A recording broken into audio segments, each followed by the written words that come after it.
আরও কতগুলো বিষয় মাননীয় স্পিকার আমি আপনার দৃষ্টি আকর্ষণ করতে চাই। আমরা আমাদের বিরোধী দলের মাননীয় সংসদ সদস্যরা এই বিষয়গুলি তোলেন, বিভিন্ন আলাপ আলোচনা আমরা দেখি কিছু কিছু মিথ তৈরি করা হয় অদ্ভুতভাবে এবং মানুষ বিভ্রান্ত হয়ে যায়। যেমন একটি কথা বলা হচ্ছে যে ঋণ করে ঘি খাওয়া, যে বাংলাদেশ সরকার বাজেট তৈরি করতে গিয়ে অনেক ঋণ করে এবং ঋণ করে বড় বড় প্রকল্প করে।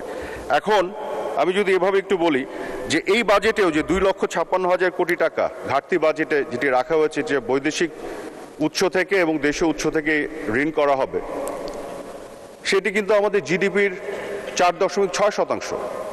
5%-এর ভিতরে যদি থাকে সেটি কিন্তু গ্লোবাল স্ট্যান্ডার্ড। আমেরিকাতে এখন ওদের জিডিপির কত শতাংশ তারা ঋণ করছে? 6%-এর উপরে। এখন প্রশ্ন হলো এই ঋণটি করা কি ভালো না খারাপ? আমরা রাজস্ব আয় থেকে যে আয় হচ্ছে সেখান থেকে যদি আমরা বিনিয়োগ করে উন্নয়ন করি, তার উপর দিয়ে যে ঋণটুকু করা সম্ভব সেই ঋণ যদি বাংলাদেশ সরকার না করে, তাহলে আমি কি করছি?